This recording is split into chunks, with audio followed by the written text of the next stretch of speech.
नमस्ते भूगोल के विद्यार्थियों और प्रकृति के रहस्यों को जानने की चाह रखने वालों। इस नए एक्सप्लेनर में हम सब मिलकर दुनिया की सबसे शानदार भौगोलिक संरचना यानी हमारे हिमालय के विकास को गहराई से समझेंगे।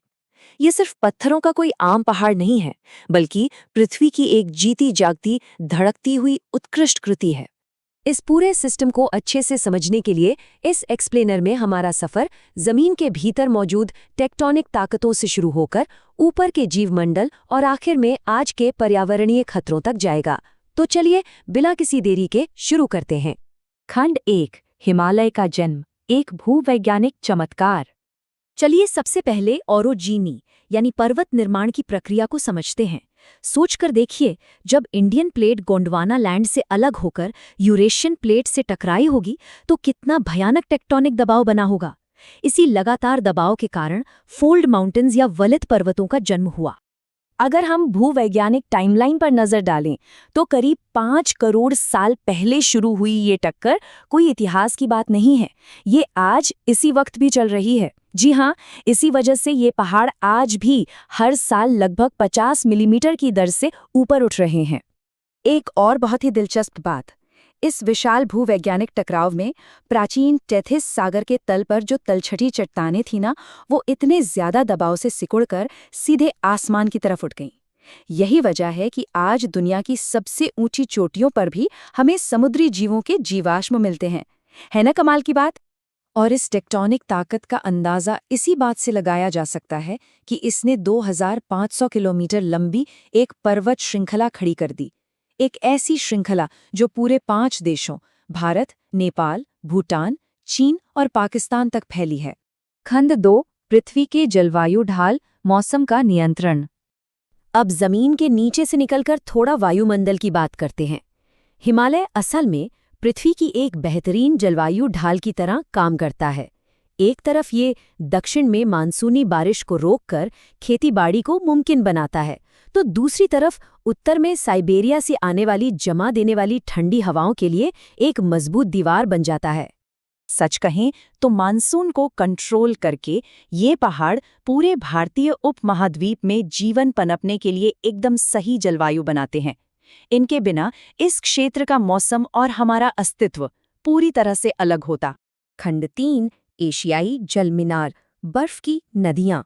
भूगोल के छात्र इस क्षेत्र को अक्सर थर्ड पोल या तीसरा ध्रुव कहते हैं, और इसका कारण बहुत साफ है। आर्कटिक और अंटार्कटिका के बाद दुनिया में ताजे पानी की बर्फ का सबसे बड़ा खजाना यहीं है। ये ग्लेशियर पूरे एशिया के लिए एक बहुत बड़े वाटर टावर का काम करते हैं। गंगा, ब्रह्मपुत्र, सिंधु और यमुना जैसी नदियां इन्हीं ग्लेशियरों के पिघलने से ही तो बनती हैं। करोड़ों लोगों की प्यास बुझाने से लेकर खेतों की सिंचाई और बिजली बनाने तक सब कुछ पूरी तरह से इन्हीं नदियों पर टिका है। खंड 4, पवित्र चोटियां व वन्य जीव, जीवंत जीव मंडल। अब अगर चोटियों की बात करें तो ग्रेटर हिमालय या हिमाद्री में माउंट एवरेस्ट, K2 और कंचनजंगा जैसी दुनिया की सबसे ऊंची चोटियां मौजूद हैं। और जैसा कि हमने पहले बात की, माउंट एवरेस्ट तो वाकई हर साल थोड़ा और ऊंचा हो रहा है। शिवालिक की तलहटी से लेकर ऊपर ठंडे बर्फीले इलाकों तक यहाँ की जैव विविधता वाकई अद्भुत है। इस मुश्किल माहौल में भी मायावी स्नो लेपर्ड और बेहद खूबसूरत रेड पांडा जैसे अनोखे जीव मजे से रहते हैं। इंसानी रोमांच की बात करें तो यहाँ के ट्रैकिंग रूट्स बहुत मशहूर हैं। गहरी खाइयों पर बने झूलते हुए पुलों को पार करना, पारंपरिक शेरपा गांवों से होकर गुजरना और आखिर में 5364 मीटर की ऊंचाई पर एवरेस्ट बेस कैंप तक पहुंचना, ये अपने आप में एक अलग ही अनुभव है। लेकिन हिमालय सिर्फ रोमांच के लिए नहीं है, इसकी बहुत गहरी आध्यात्मिक अहमियत भी है। कभी ना चढ़े गए पवित्र माउंट कैलाश के चारों ओर 52 किलोमीटर की मुश्किल कोरा यात्रा हो, या फिर भूटान में चट्टान से लटकता हुआ जादुई टाइगर्स नेस्ट मॉनेस्ट्री, ये सब इसके जीते जागते सबूत हैं। खंड 5, एक नाजुक भौगोलिक भविष्य, आधुनिक खतरे। इतने शानदार सफर के बाद अब हमें उस कड़वी सच्चाई का सामना करना ही होगा जो आज हमारा हिमालय झेल रहा है। अंधाधुंध पेड़ों की कटाई, लगातार होते भूस्खलन और ज़रूरत से ज़्यादा टूरिज्म ने इस नाजुक इकोसिस्टम को बड़े खतरे में डाल दिया है। सबसे ज्यादा डराने वाली बात तो ये है कि तेजी से बदलते मौसम के कारण अगले कुछ दशकों में ही हिमालय के 75% ग्लेशियर पिघल सकते हैं। जरा सोचिए, 75%!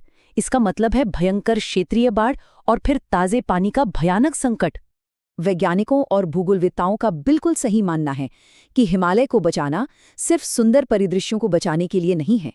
यह उन करोड़ों लोगों के भविष्य और सभ्यताओं को बचाने के लिए जरूरी है जो पीढ़ियों से इन नदियों और जंगलों पर निर्भर हैं। तो इस एक्सप्लेनर के अंत में एक बड़ा सवाल हम सबके सामने है। अगर हमारा ये तीसरा ध्रुव इसी तेज रफ्तार से पिघलता रहा और पृथ्वी की ये मजबूत ढाल टूट गई, तो दुनिया इसके भयंकर नतीजों से कैसे निपटेगी? इस बारे में हम सबको गहराई से सोचने और बहुत जल्द कोई ठोस कदम उठाने की जरूरत है। Like and subscribe for more similar video. Thank you.